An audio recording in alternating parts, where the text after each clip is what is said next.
उसके साथ नहीं विल के साथ छुट्टियों पर जा रही है तो वो और ज्यादा गुस्सा हो गया। उसे लग रहा था कि लुइजा उसे धोखा दे रही है। पैट्रिक बिना लुइजा की बात सुने वहाँ से निकल गया।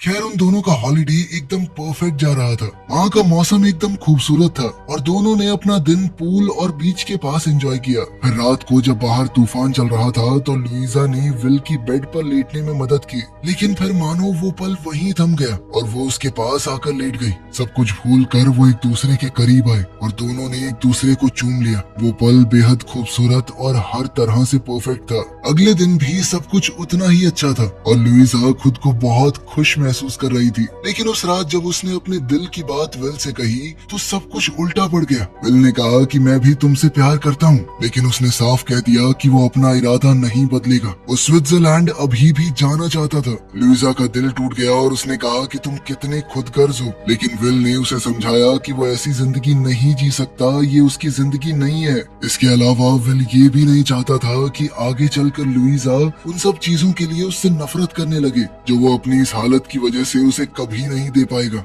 लुइजा उसकी कोई भी बात सुनने को तैयार नहीं थी। वो बहुत रोई, दिल टूटने के बाद वहाँ से चली गई। अजीब बात ये थी कि विल भी अंदर से उतना ही टूट चुका था। खैर जब वो घर लौटे तब सब कुछ बदल चुका था। विल के माँ बाप को लग रहा था कि शायद अब कोई चांस है, लेकिन लुइजा का उदास चेहरा देखकर उन्हें अपने सबसे बड़े डर का एहसास हो गया। लुइजा ने उन्हें बताया कि वो चाहकर भी कुछ नहीं कर सकती और ये सुनते ही कमेला रो पड़ी। फिर उस रात लुइजा ने अपने परिवार वालों को सब कुछ सच बताया। उसकी माँ इस बात से बहुत गुस्से में थी, लेकिन उसके पिता बिल्कुल शांत रहे। उन्होंने समझाया कि तुम किसी इंसान को बदल नहीं सकते, तुम सिर्फ इतना कर सकते हो कि वो जैसे हैं उन्हें वैसे ही अपनाओ और उनसे प्यार करो, और साथ में ये उम्मीद कि ये प्यार काफी हो। तब लुइजा को समझ आया कि उसने बहुत बड़ी गलती कर दी है। उसे विल के आखिरी पलों में उसके साथ होना चाहिए था, ना कि उससे दूर। अब वो तुरंत स्विट्जरलैंड के लिए निकल पड़ी जहाँ विल अपनी आखिरी सांसें लेने वाला था। वहाँ विल की जिंदगी के आखिरी दिन पर लुइजा ने बस उस तरीके से उसकी मदद की